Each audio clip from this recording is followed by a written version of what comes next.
हरे कृष्ण। प्रिय बंधुओं, आज की कथा ध्यान से सुनना, आज का प्रसंग ध्यान से सुनना। और हम आपको बता दें कि परसों शुक्रवार के दिन 23 मई एकादशी है और एकादशी का व्रत कीजिएगा। और एकादशी के दिन हमें सुबह जल्दी उठना चाहिए।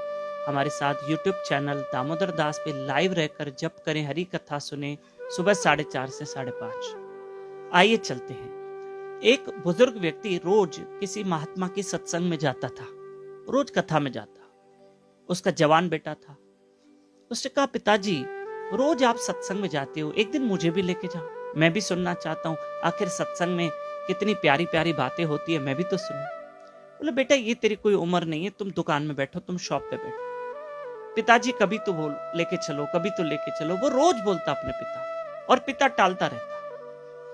एक दिन पिताजी सत्संग में गए, बेटा पीछे पीछे गया चुपचाप। पिताजी को पता नहीं चलना चाहिए और चुपचाप पीछे जाके बैठ गया। पिताजी आगे बैठ गए। महात्मा ने कथा बोलना शुरू कर दी। महात्मा ने आज सत्संग प्रवचन में बताया कि इंसान को अच्छे कर्म करना चाहिए, दान पुण्य करने चाहिए, गौ माता को कुछ खिलाओ। गौ माता में भगवान का वास है, देवताओं का वास है। अब आगे जो पिताजी बैठे थे वो सिर्फ मुंडी हिला रहे थे। लेकिन जो बेटा था वो संतों की बात को सुन के उसने अपने जीवन में उसको उतारने की कोशिश की कि मैं इस पे अमल करूंगा। वो गया, सत्संग जैसे विराम हुई तो जो बेटा था वो पहले ही सत्संग से निकल गया, प्रस्थान किया और दुकान की ओर चला गया ताकि पिताजी को पता ना चले। वो पहले ही निकल गया। और पिताजी की नजर मुझ में नहीं पड़नी चाहिए, नहीं तो वो डांटेंगे कि तुम क्यों आए हो सत्संग में।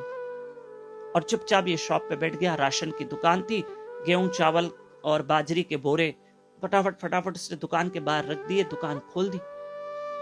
एक ग्राहक आया, दूसरा ग्राहक आया। इतनी देर में एक गाय आई।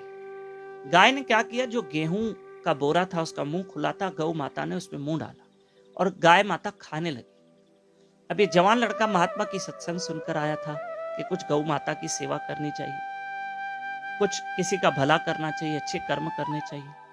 मन में इस लड़के ने सोचा, आधा किलो गेहूं गौ माता को खाने दो, उसका भी पेट भरने दो। आज महात्मा ने बहुत अच्छा समझाया। इतनी देर में उसका पिता आया दूर से। उससे देखा गाय तो गेहूं को खा रही। अरे राम राम राम राम राम राम। हाँ, वो गाय को भगाने लगा और अपने बेटे को बहुत डांटा। देखते नहीं हो, ध्यान नहीं है, ये देखो गौ माता ने हमारी गेहूं खा ली, कितना नुकसान होता है, अरे ध्यान देना चाहिए। तब बेटे ने कहा, पिताजी आज सत्संग में नहीं सुना। क्या सत्संग में सुना? कि गौ माता की सेवा करनी चाहिए। कुछ आधा किलो गेहूं खा भी जाती तो क्या फर्क पड़ता, भगवान ने सब कुछ दिया। आज महात्मा ने क्या कहा, दान धर्म करना चाहिए। अच्छा बेटा, तो तुम भी सत्संग में आए थे? अरे बेटा सत्संग की बातें ऐसी होती है, यहां से सुनो और यहां से निकाल दो, ऐसे थोड़ी कि उस पर अमल करना होता है। तब उसने कहा, पिताजी फिर तो आपका जाना ही व्यर्थ है। अगर आप सत्संग में जाते हो और यहाँ बातें सुनते हो सत्संग की और यहाँ से निकाल देते हो, फिर तो आपका जाना व्यर्थ है। अरे पिताजी, आज मैंने इतना अच्छा सीखा उस महात्मा से, तभी तो मैंने कुछ अच्छा कर्म किया। और आपने क्या किया, कहा कि यहाँ से सुनो, यहाँ से निकाल दो। पिछले 20 साल से आप कथा कीर्तन में जाते हो और क्या जाना फिर आपका? आप जा तो रहे हो कथा में, लेकिन अमल तो कर नहीं रहे हो। और यहां से सुन के आप यहां से निकाल देते हो और मुझे भी वही सलाह दे रहे हो। तो पिताजी फिर जाने का फायदा क्या? सत्संग तो इसलिए होती है कि इंसान अमल करे। तो प्रिय बंधुओं, सत्संग का लाभ ही ये है कि हम उस पर अमल करें। यही तो सत्संग का लाभ है कि वहां से अच्छी अच्छी बातें सीखकर उस पर अमल करें। और रोज सत्संग सुनते हैं, उसमें से एक बात कोई अच्छी उठाओ और उस पर अमल करो। बस एक शब्द तो उठाओ कम से कम, तो भी हमारा भला हो। हरे कृष्ण कृष्ण कृष्ण हरे हरे, हरे राम राम राम हरे हरे। खूब नाम सिमरन कीजिए और ये कथा आगे फॉरवर्ड कीजिए। आपको बता दें कि परसों एकादशी है, लेकिन एकादशी की कथा हम कल ही भेज देंगे, कल ही सुन लेना। और नए भक्त हमारे साथ व्हाट्सएप पे जुड़ सकते हैं 7066728666। इसी नंबर पे अपना और अपने शहर का नाम व्हाट्सएप पे लिख के भेजिए। हरे कृष्ण।